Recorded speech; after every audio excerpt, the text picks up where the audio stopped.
in the same Farbrengen of Shabbos Pasha Shmini Tov Shin Chavtes, where the Rebbe spoke about the Shchune, and the Rebbe spoke about not selling houses to Goyim and working on it.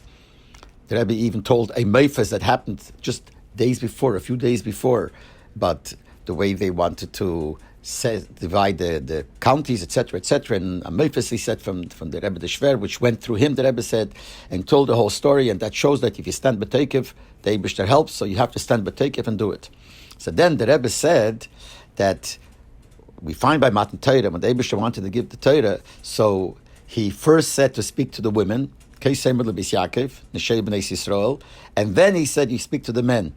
And the reason is because it's easier to peil on the women than on the men. So the Rebbe said the same thing here.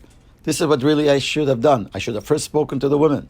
And the way the Rebbe expressed himself, this is not written in the Hanacha, this is skipped in the Hanacha. He said, really what I should have done is, I guess he was speaking sarcastically, I should have brought down the women down here. And I would send the men up to the Weibershul. And I should have spoken to the women. And then I would send the women back up and have the men come down again. And then I would speak to the men. Because when you speak to the women, they're stronger. They will work on it with a taike much stronger. And they will also pile on the men to work on it. And the Rebbe said, as we see B'Negeiah, they're sleeping by Farbrengen. The Rebbe complained many times why people sleep by the Farbrengen. So he said, who are the ones that are sleeping? It's the men, but not the women.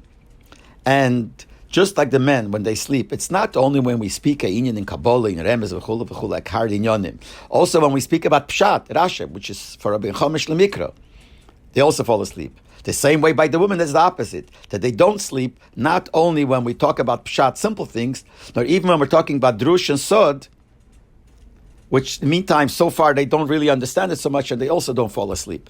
So the Rebbe said the same thing should have been done now, that if you speak to the women first, it'll be stronger. So the Rebbe said that the women have to know that it depends on them, and if they're going to go with the take of strong, it's going to work, and it'll be like the Chazal say, what's called a kosher woman who does the rotzon of her husband, but in Chassidus it says that what it means is she makes up the will of her husband. That means that she makes that the husband should want what the Eibishter wants, what the Torah wants. Then later on, the Rebbe continued and he said, and he started another inyan, and he said that since b'makom sheratzein l'shalodom shama nimtza, wherever the person's rotzen is, that's where he is, like the Baal Shem Tov says. So it comes out that really the women who want to listen, who want to hear, are really down here. And really those that are sleeping are really up there. And the Rebbe said, when I say those that are sleeping are really up there, I don't mean, like it says in Pirkei de Rebbe Lozer, that b'shas a person sleeps, the neshama eila l'mayla v'she'eves l'chaim. The neshama goes up l'mayla and draws life. But that's not what I mean. That could be before the Farbrengen, a half hour, before the Farbrengen, half hour, after the Farbrengen. But when I'm saying about sleeping, I'm speaking about Poshet sleeping in the Farbrengen, and really it's as if they're up there, meaning up there in the Weibershul. And the women who are listening and want to listen, it's as if they're down here, and B'meila, the woman could really do it with a takeim, they will be matzliach.